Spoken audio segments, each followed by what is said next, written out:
Good morning.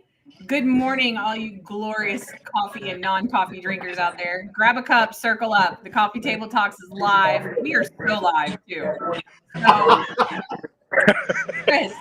Chris, we're supposed to do a talk today about self-care from a CISO perspective. And what are you doing right now? What are you doing? We can call it self-care, but we can call it, there is a level of absolute chaos. So, Chris, everyone, if you're new here. Say hi. Hello, everybody. Hi. This fucking amazing individual. We are steaming through the flamingo, heading to the keynote that I'm going to be giving. This is not self-care, okay? Do as I say. Oh, give me a break. Chaos. Oh, give me a break. You're having fun and you know it. I still don't know where the hell I'm sleeping this evening. We checked out of the house, and I'm like, there was a part of me that if I wasn't giving talks like today and tomorrow, I'd be curled up in the back of the car at this moment in time, hugging the bicycle, and wondering where the hell Milo was. Oh, Milo. Aww. Yeah. Oh my gosh. Yeah, you and I both, believe me. You know what, there is some, self-care. Yeah. This is, I am a warning to others. This is what I am. I've come to the conclusion, I'm just a warning to everybody else. I'm the poster child. There used to be, for those of you that remember, do you remember despair.com? Oh, yeah. Despair.com is awesome. Despair.com had that picture of the Titanic, and it's like, holy shit! Oh, I fucking love you. This is going to happen a lot, I have a feeling. We're meant to be having a conversation about self-care. I'm the poster child for how not to do that. Basically. Okay. I like. So we have. Good morning. Good morning, everybody down in the chat. I see you, Jessica. I love Jessica's comment here, Chris. She says you're leading by bad example. And it's despair. I need to get that poster. Despair.com had the picture of the Titanic Titanic sinking, and it was like some people are nothing more than basically a warning to others. Oh no! Oh no! I think that's basically what. Yeah. Oh, there we go. Arctic Village. Because we're flying by the seat of our pants. I mean, it's not that bad, but that's pretty much normal for us. Let me back up. For those who are first-time joiners for the Coffee Table Talk live stream, hi, welcome. I'm Rachel Arnold, the Human API with SecureNation. This is Will McCullen over here. From How's it going, Josh? Manager for the IT Center of Excellence at PIMA Community College in Tucson, Arizona. And this is Chris Roberts' nostril from his iPhone. And he is joining us live from DEF CON in Las Vegas. I'm done with talk all day. All right, I'll take my head down. Hi. Say hi to Rachel Arnold. Hi. How are you? Look at all the people. Hello. How are you? I'm well. We're excited. I'm being approached with a. Oh, I thought I was getting taped up for something. Can I just go hunt down somewhere for a minute? Is that all right? We should turn this into one of the DEF CON tasks, right? Find Chris Roberts. That would be great. That would be great. Hello. Hi. Good morning. Hello. Hello. Oh my God. Hello. Yeah. It's crazy. Thank you. I even did slides, although we'll see if I use them. We might just kick back and talk. We'll figure it out. All right. I'm just going to sit for a minute. So, yeah, Chris is hustling and bustling at DEF CON this morning, going to grab his passes, just got there, valeted the car literally 25 minutes ago, and jumped on the phone. He was like, I don't have a headset. So also, if you see me looking off camera a bunch, it's because I know several folks that are at DEF CON, and I'm trying to see if anybody can rush him a headset. But Hey, you know what? That's what this is all about. Casual conversation between cybersecurity friends.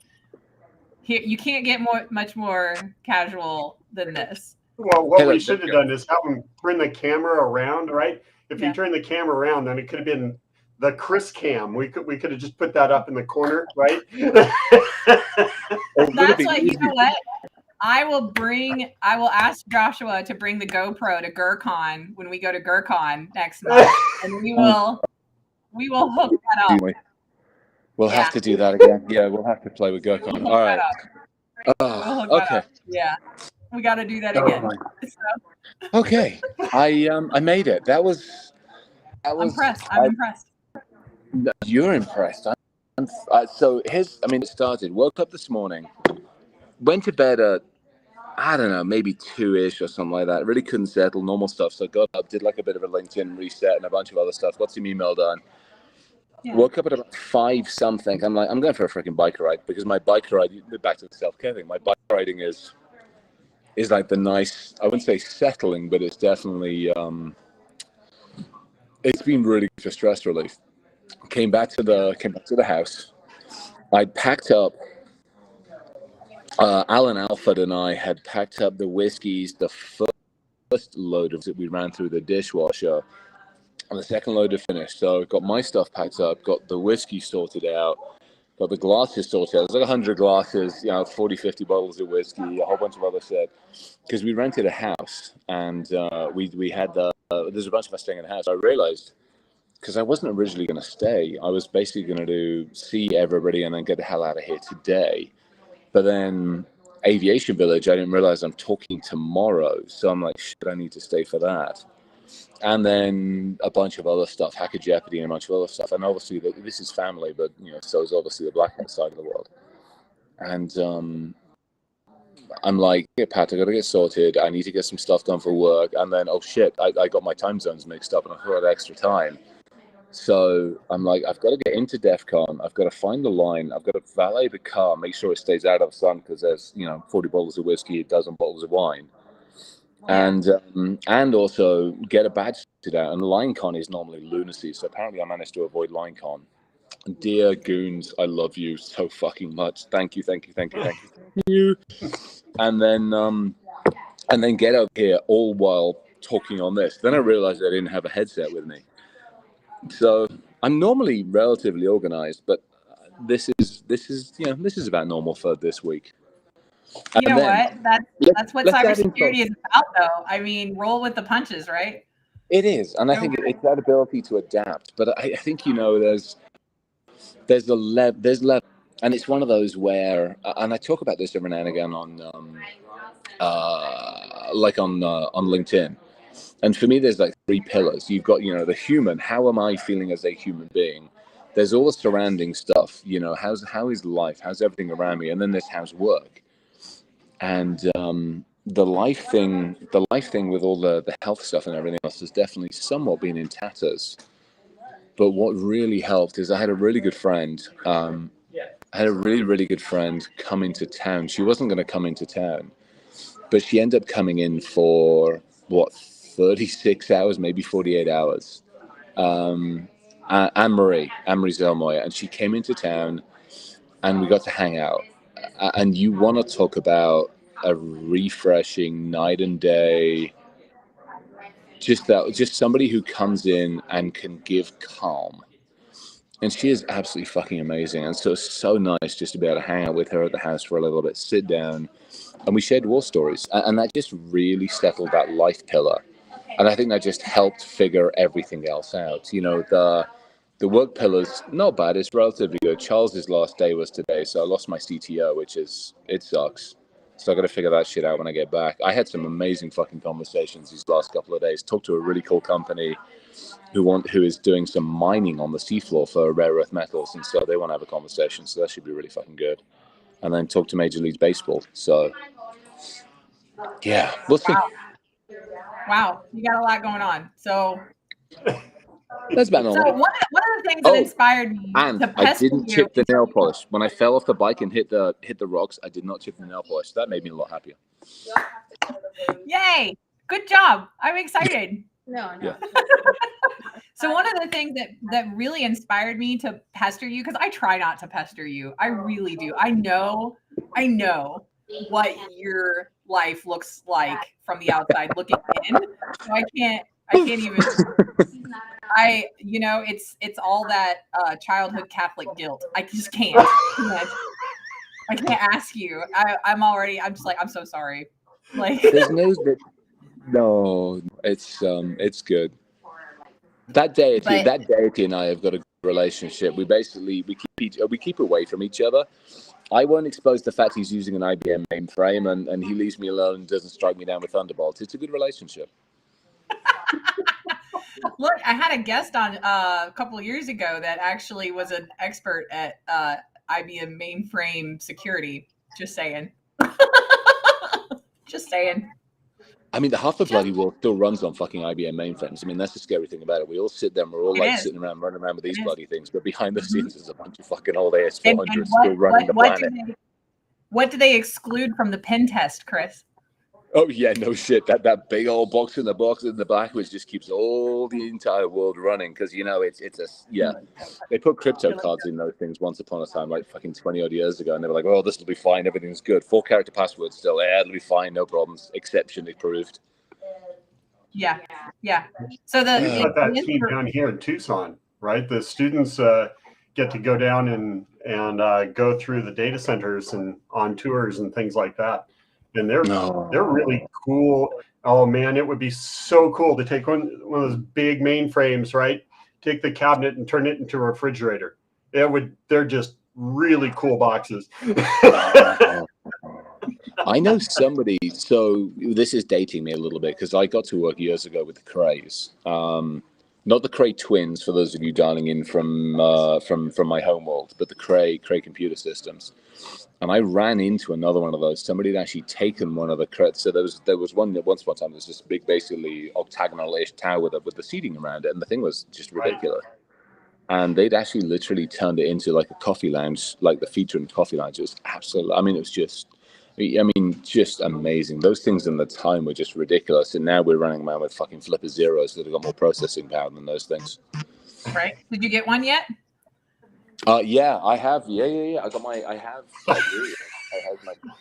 Not only does I has flippers, and I has it with me. It isn't turned on though, so I think I lose a half a gig point because I've actually been walking around for the last like 48 hours and it isn't turned on. I have my flipper along with its flipper orange condom. Never ever leave home without your flipper condom. I like it. This is good advice. And because I have a flipper condom, I have the flipper penis. So so now I have my flipper. So yeah, I was going to go make friends because I was just going to go make friends with some more stuff. I had fun the other day with it. I stayed. It's Vale. I went through Vale. I went mountain biking in Vale on the way out here, and then I went mountain biking in Moab.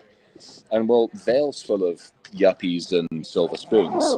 So I'm like, must have some fun. So I drove through Vale with the flipper on, and God knows how many television channels didn't end up on the same channel they should have. I left Moab alone because Moab's cool. Moab was amazing. I've driven by Moab. I've never stopped. It's always been one of those things where. I live in Colorado. I do nowadays. I live in Colorado and I come out to Vegas, and it's 760 miles, and I just get my ass in gear and off I go. And I don't stop. That whole stop to smell the roses. Fuck that. It just kept on going, and drop petrol at high speed at regular frequencies. But this trip, I'm like, screw it. I'm going to take care of myself. And spent a day. I was only going to spend half a day in Moab. Ended up spending like a day and change in Moab, and it was absolutely amazing. I'm so glad I did it. I'm trying to figure out if I can do it on the way back, but we'll see. Yeah.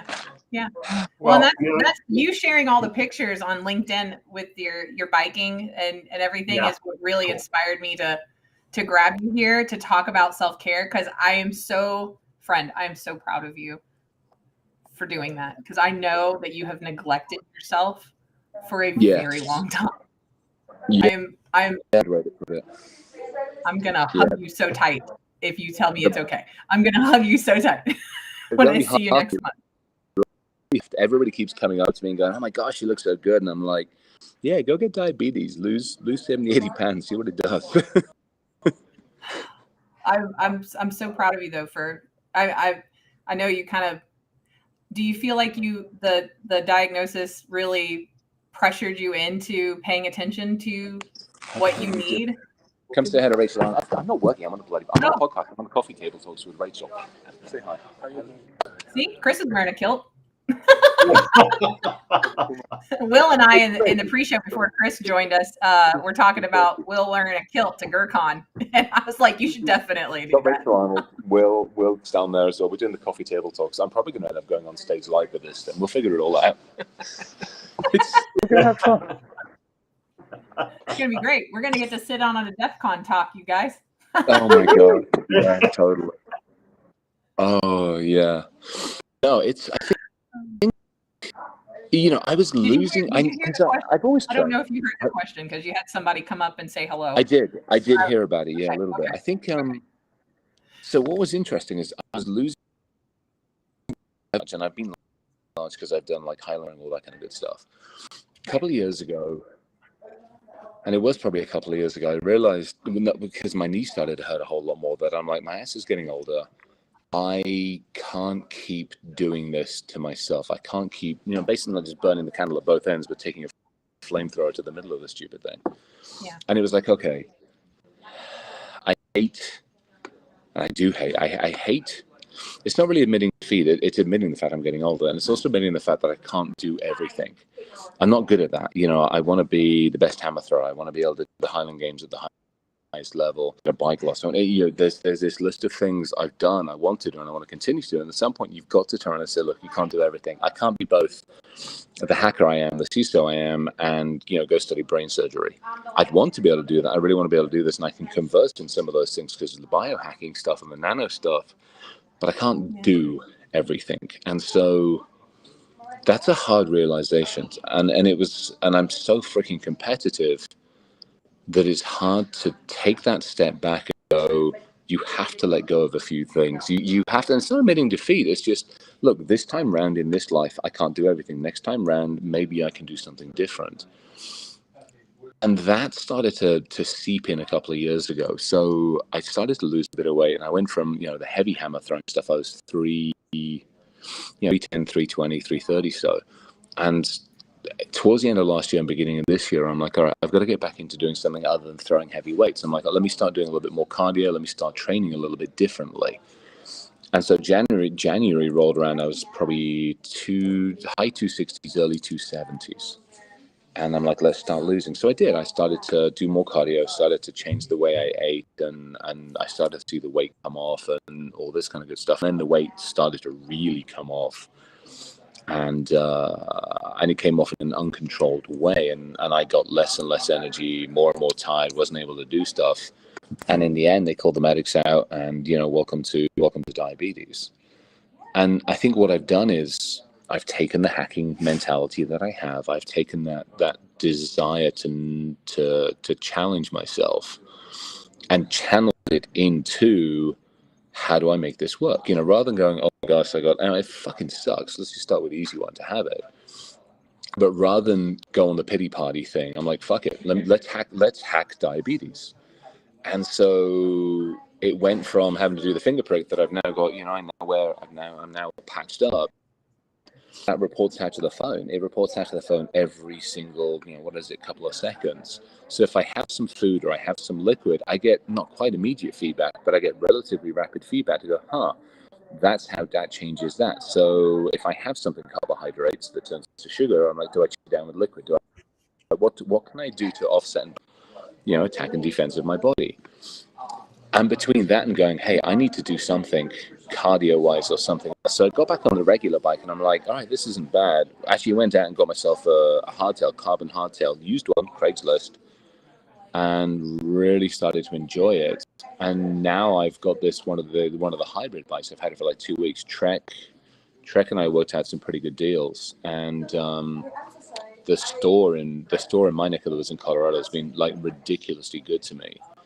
And so I'm on this, this full suspension hybrid pedal assist bike. And rather than just going halfway up a mountain and going around bits of it, I go up and down the fucking mountain twice, go around it 3 times. come off the bloody thing. I'm sweating profusely. I've worked my ass off, but I haven't burnt myself out.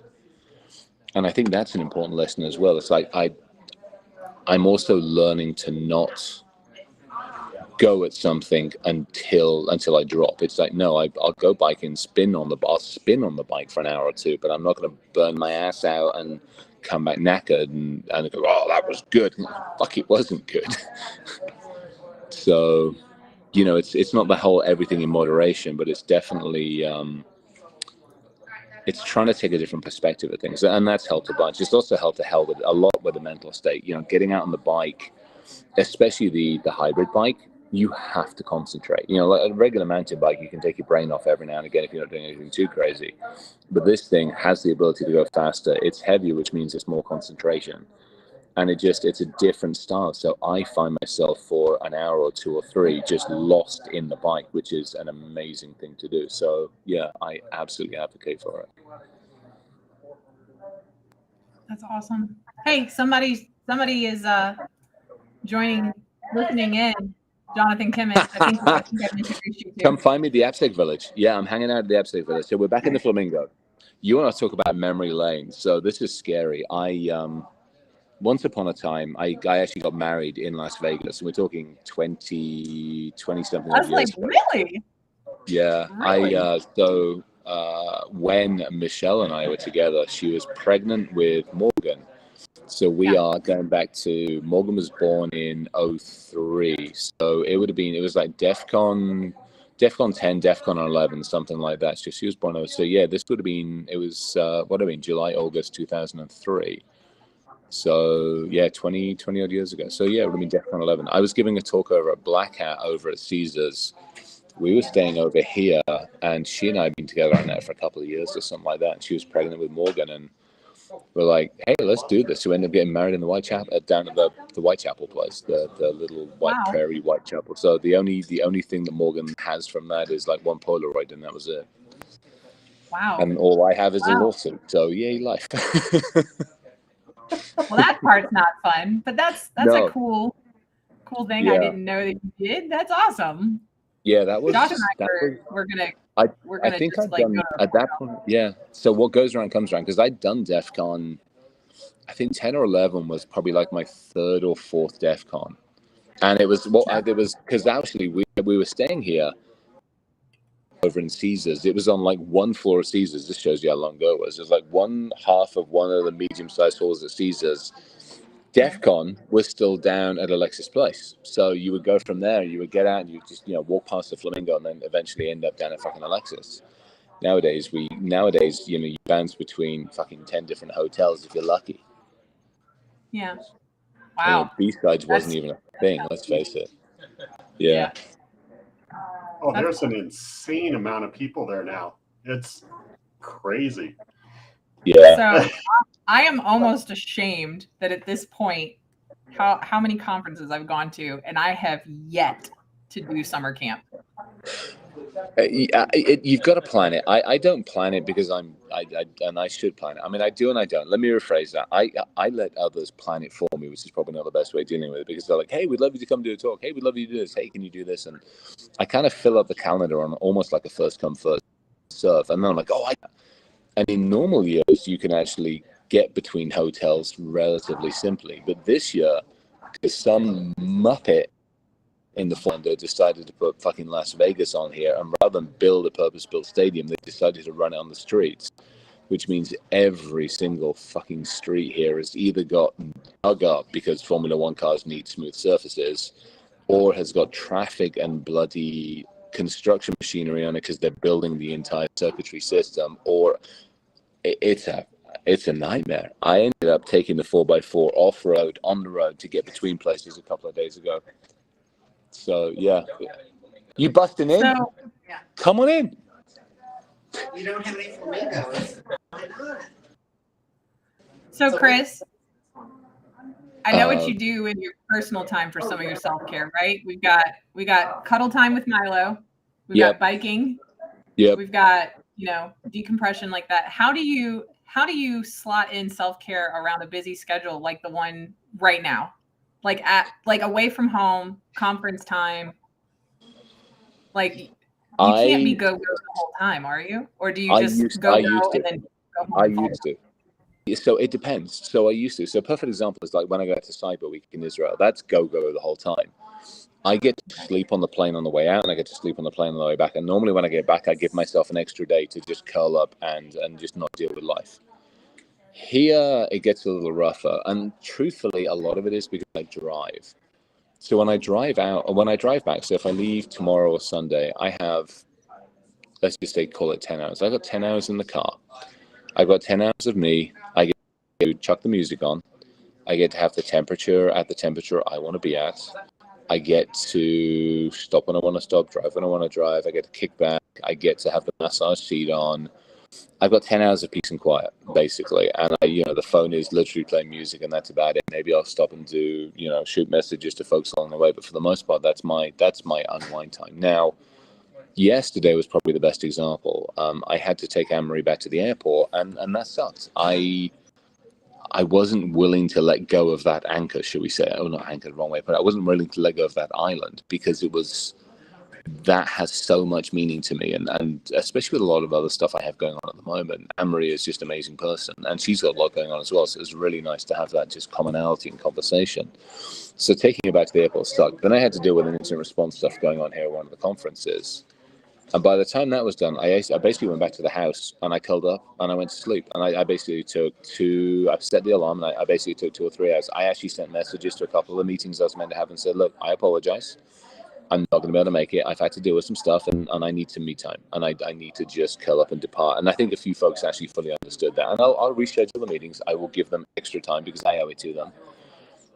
But it was one of those where I put myself ahead of meetings. They were vendor, but they were ones I promised people I would be at. So I didn't. And then I got up and I wasn't going to go to Cecil's event last night. Cecil Pineda runs CISO XE conference out of Dallas. And he is just an amazing individual. Cecil. Oh my gosh. And I wasn't going to go. And I'm like, no, get up, go see people. It's Cecil and everything. And I'm so glad I did. But that took some work. And so it was literally it was take time. It was take a step back, realize that the human meter is empty, realize that there's nothing, no people juice left in the tank, whatever analogy. Basically I'm about ready to start teasing people rather than hugging them. And so what are some of your triggers that you're about to hit that wall? What are some, just for you personally, like, is it a body signal? Is it a mental signal? Do you notice your emotional state? Like what are those things? It's an emotional thing. I think it's much more of an emotional state. I notice I get spicier, like with commentary and respect. So if I'm online, I'm answering messages or something like that. I get my tolerance level goes down. That's the big one. And I normally try to be, as in person, I try to be as tolerant as I can, and I'm fairly good for the most part, despite the fact half the time I just want to run in the opposite direction, screaming and crying. I managed to keep that sorted out, but I think the emotional one is one. I get spicier. I'm not good at tracking the mental state from a standpoint of, I have to I've got to ask myself questions, like second voice and third voice in the head. It's kind of banging on the window and banging on the door going, hey, you need to take care of yourself.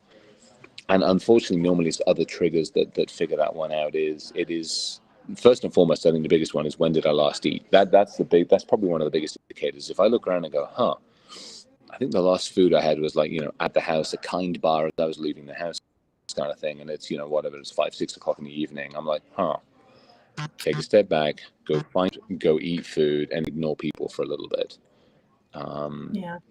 One of the big ones is definitely how I interact. If I find myself kind of shying away, I find myself closing down, off to the side, like playing wallflower. Like Cecil's daughter runs some of the CISO XE stuff, and I'd gone into a area where we were having lab. It was noisy, and I was still feeling a little, detached. And I went over and I grabbed a drink, and then I went over and I was actually looking at the wall art rather than the 100 people.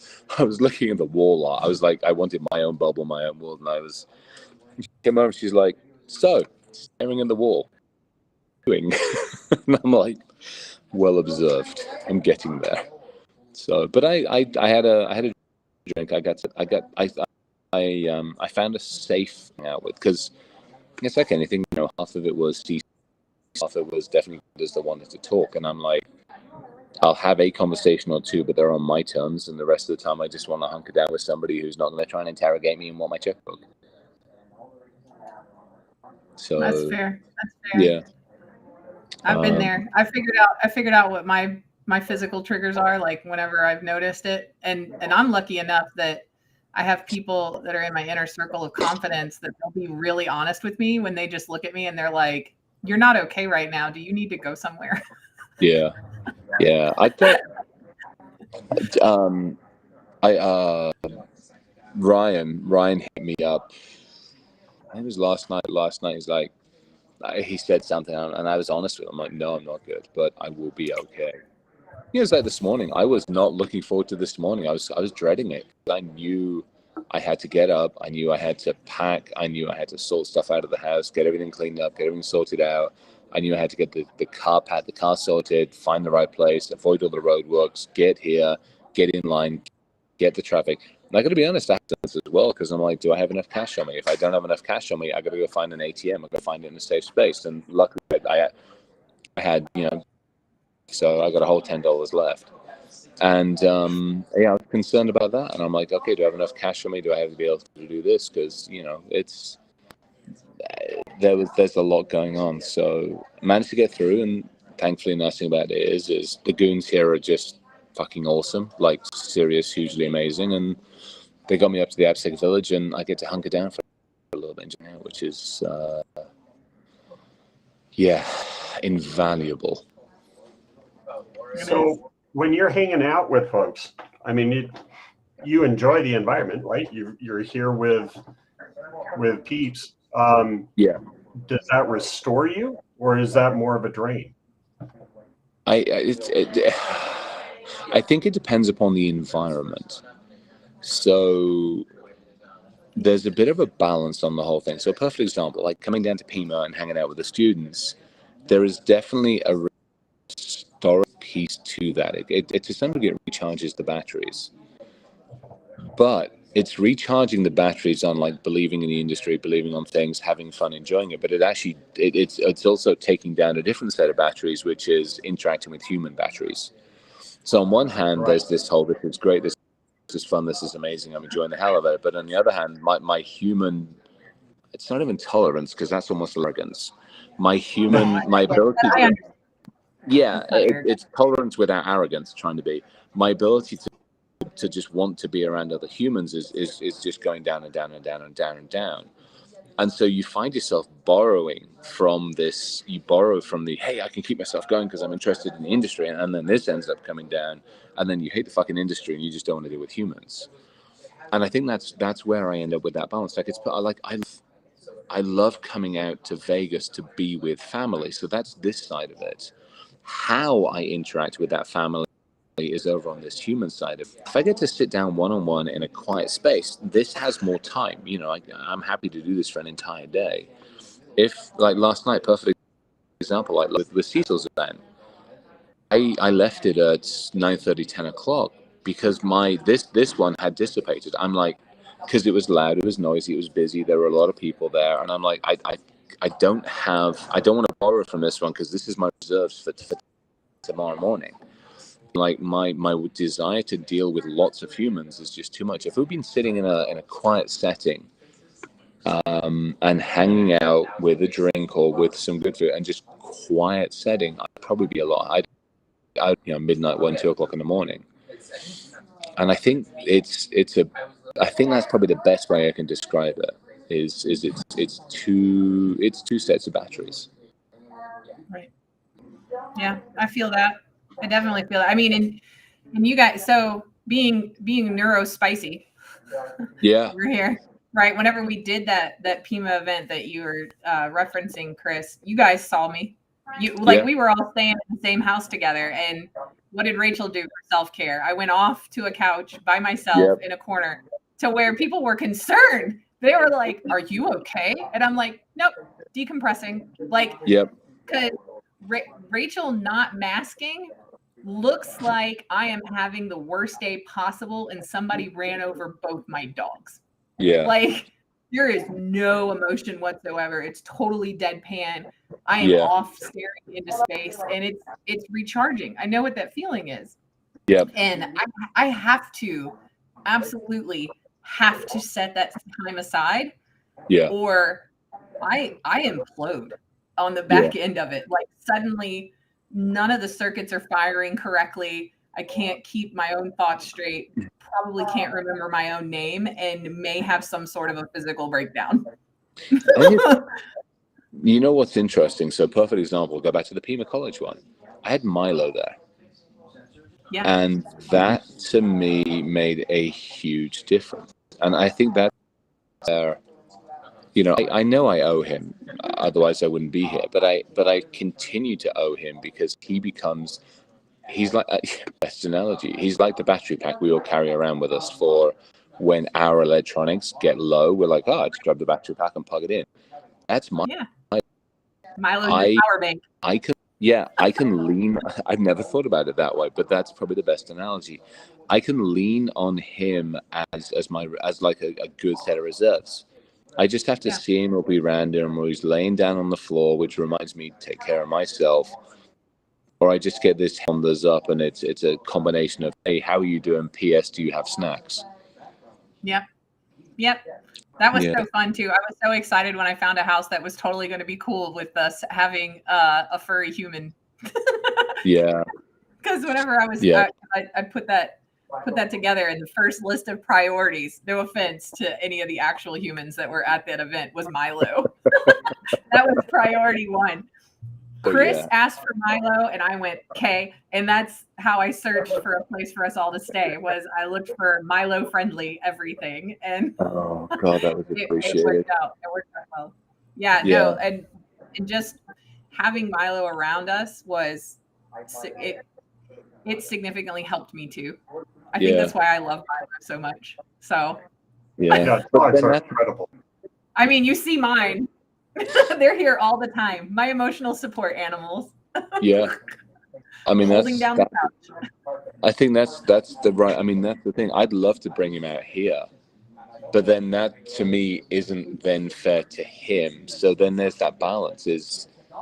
I'd love to have him with me all the time, but there are some times in some places it's not fair to him. So then just like, all right, I got to deal with this. And I've dealt with it myself for 40 something odd years, for crying out loud. So I don't know. Yeah, it's interesting. It's that's one of the elements in this industry, right?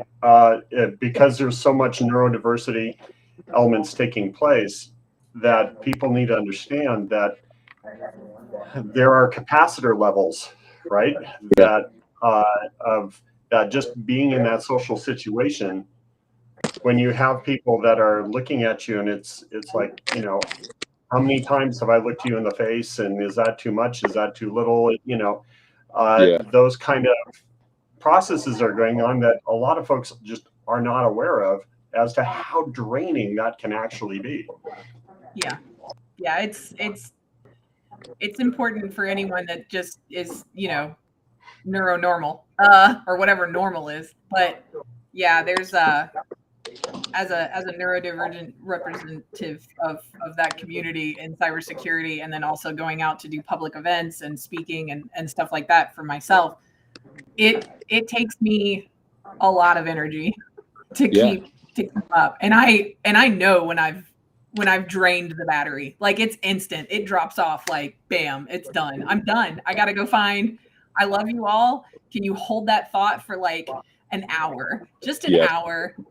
I gotta go, like, breathe in and out, and like process everything that just has been happening while I was freaking out, whether or not you noticed how weird I am. Okay. Like, that's pretty much all of it. I think what gets interesting is when applying that in the work field as well. And that's where that I have been better at doing. I've been better at taking care of like my work world than I have of my personal world. I have some pretty strict, serious boundaries in my work world. And very rarely are they allowed to be breached. I set time aside for food. I set time aside for when I'm going to work. I set time aside for when I'm not going to work. I have blocks set aside for actually getting, I call them those get shit done blocks, because I spend the rest of my time in meetings. I have blocks when I will and am happy to talk to vendors. That's my Friday afternoons.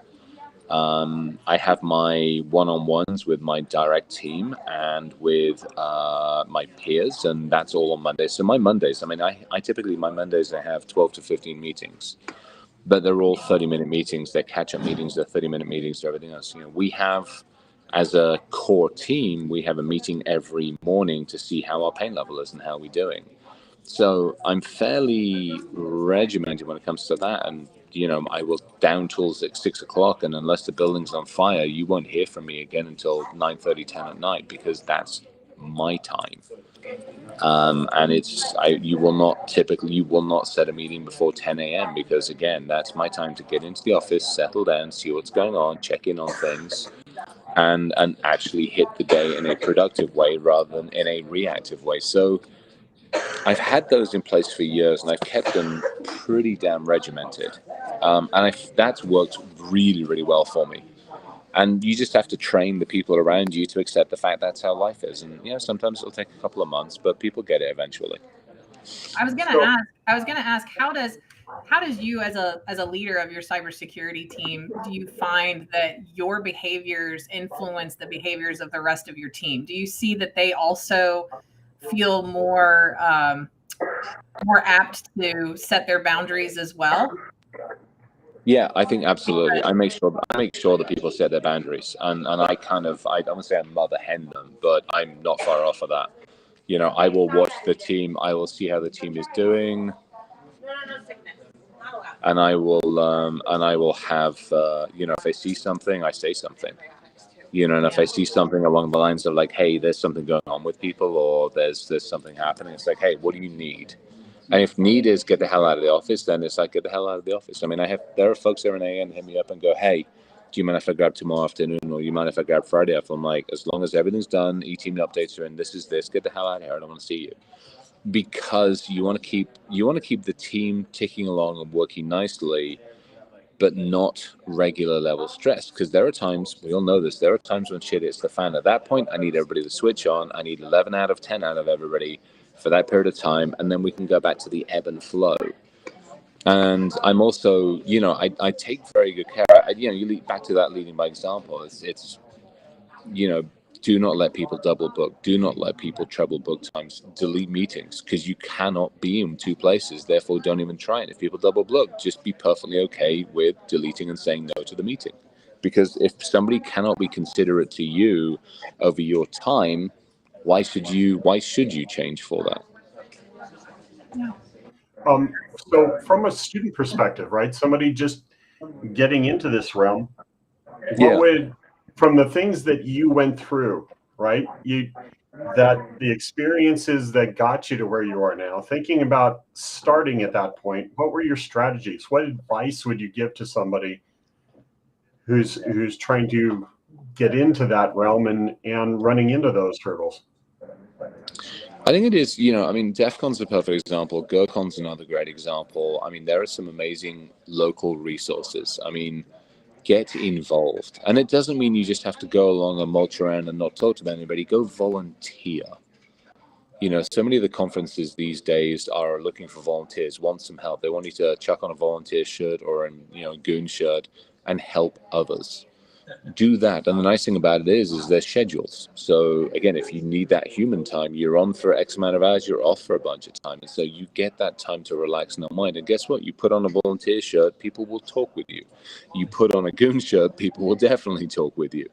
You know, it's one of those where, and you get to give back. So you get the visibility, you get to give back, you get to talk to people, you get to attend these places. Typically, they'll comp the room as well. Sometimes you get food engaged in it, but typically the room is comped. Your ticket is comped as well. So you get in, and if you're struggling, and it's always a good help on that one. And so, the B-sides community, basically go out there. I think there's an actual website, it's like InfoSecCon or something like that, or Information Security Conferences. Just Google the damn thing. And it has a list of all the bloody conferences. I mean, there's thousands of the stupid things. So there is no excuse to not getting involved at the conferences. That's one. Number two, so many of the conferences keep going for 12 months. I mean, the planning for DEF CON starts as soon as DEF CON. So, be it on the Discord forums, be it on the channel forums, be it on Reddit, be it on whatever format it is, get involved on those forums. Get online, get involved, figure it out, help out. I look at Justin, the car hacking village. They're struggling because there's a lot of stuff going on. So somebody walking up to him and saying, hey, I'm happy to take over the online side of this world, and then fucking stick to it. Don't say you're going to do something and don't do it. Just and I am probably the worst case for that. Let's be honest. I am that word. I am the Titanic for that example sometimes. But I think that's a big one. I think you want to do all the things, and you forget that you are human. Yeah. Yeah. Just learned about my body and figuring out what I can and cannot do. I still have to put into practice in certain areas, and conferences are probably one of those big ones. I wanted to volunteer at B-Sides this year, and I put my name down and then I'm just like, you're a fool because you can't do everything. I'm doing the Tinkerer's Whiskey, I'm doing all the other stuff, I'm doing everything along those lines. So I think, well, back to your thing is get involved. You don't have to immediately go, well, I didn't get accepted for speaking. Go volunteer. Go go talk to the people that are in the speaker selection and go, hey, what do you for? Yeah. Sorry, go on. So what I was thinking was for students that were getting into industry, right? Getting into their jobs and having some of these challenges, right? Like neurodivergent element. And because you've been in an administrative level, how do you approach that to let folks know that this is hard for you?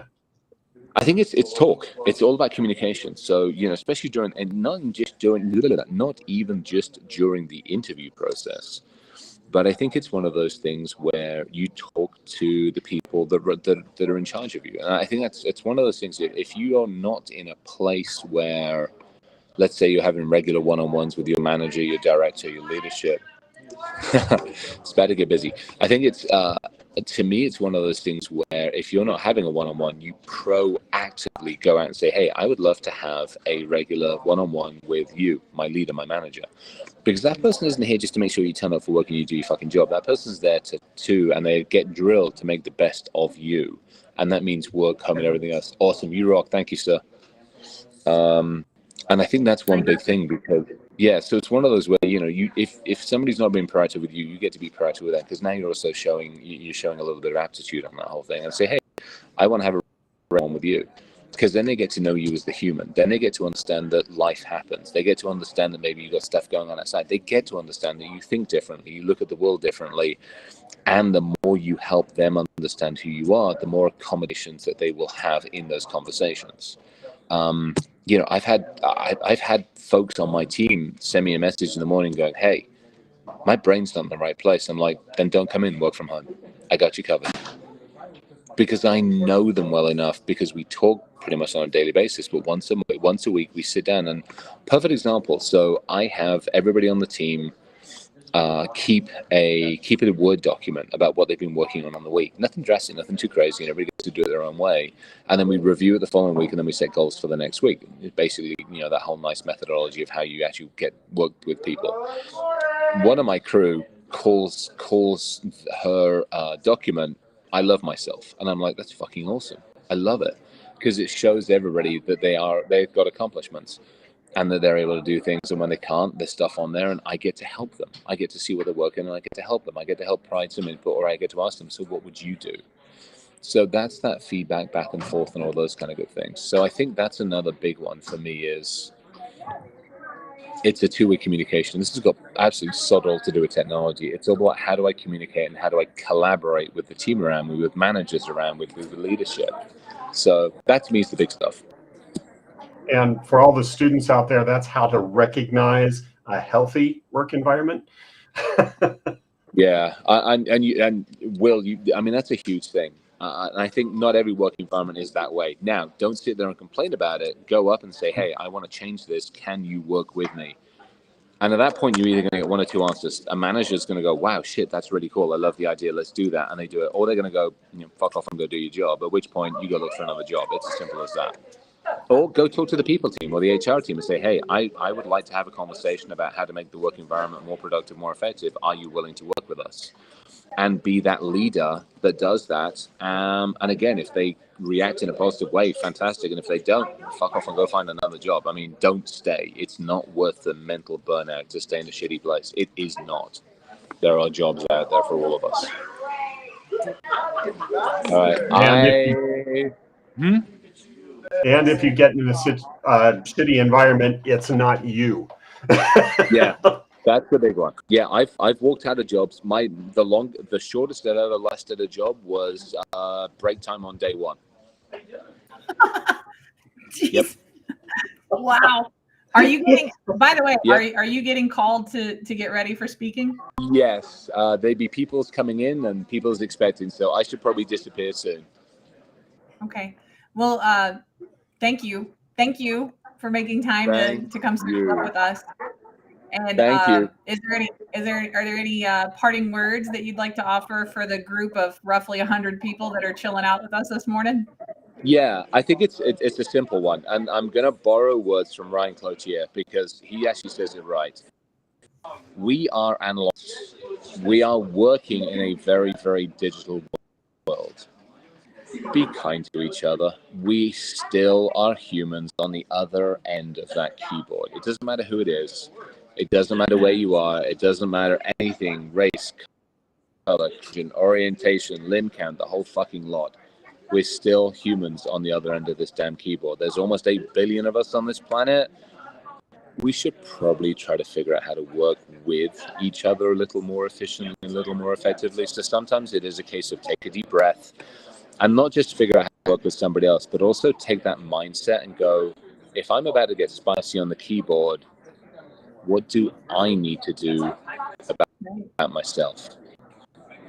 I think that's great. I think that's great words of wisdom for that interflection, especially too. Well, Chris, you have a great conference. Say hi to all my friends. Molly is there somewhere floating around, by the way. Totally. All right. Love you guys. Thank you so much. Thanks for everybody listening. Well, I got to come down to your neck of the woods again and come play. We'll figure that one out. I'll bring my Rachel. If I don't see you beforehand, I will see you up at KursCon. Definitely. Will and I are going to hang out for a few more minutes, close out the live stream. You scurry off. Love you guys. Take care. Thank you. Later. Bye-bye. Bye.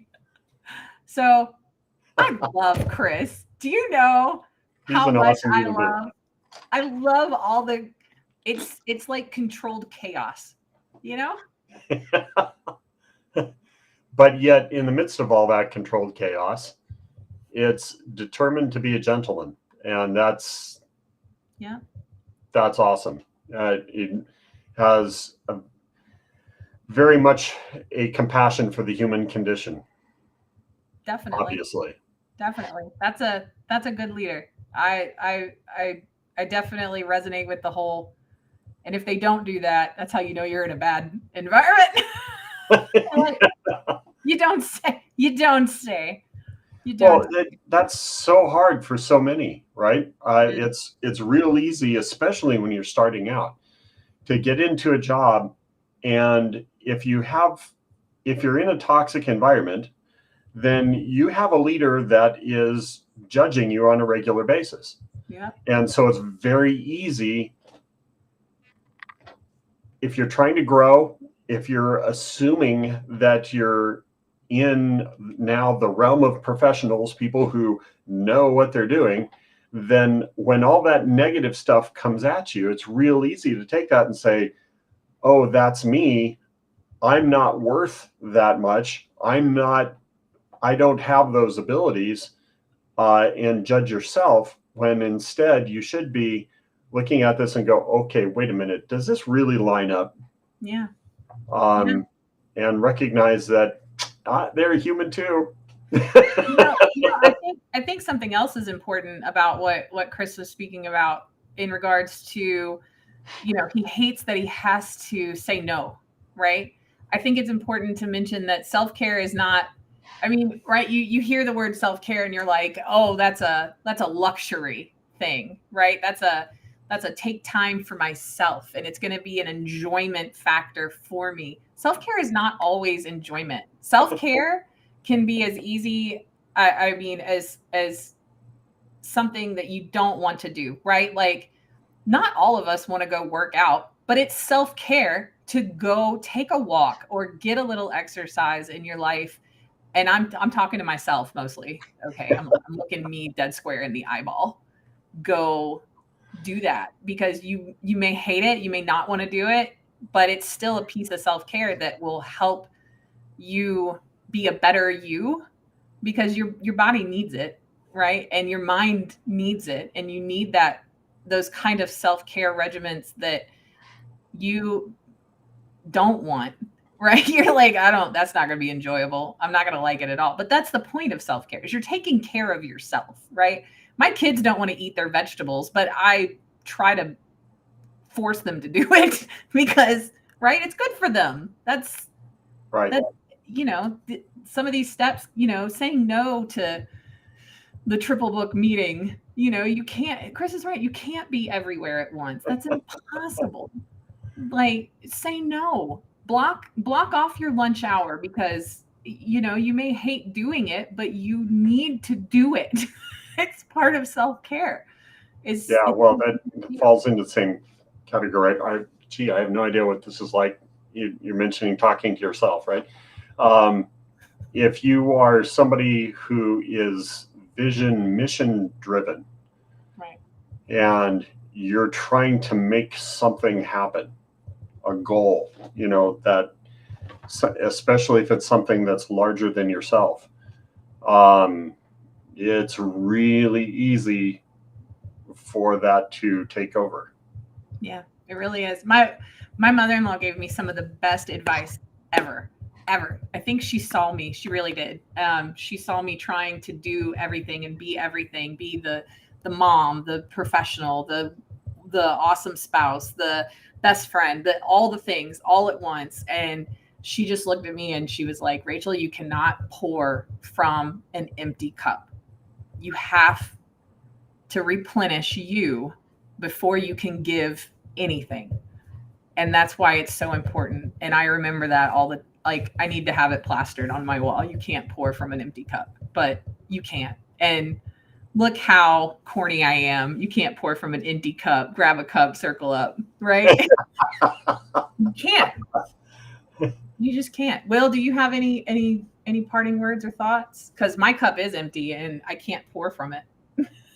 Actually, I got to sip. The other part to keep in mind, one thing that popped out was different things recharge different people in different ways, right?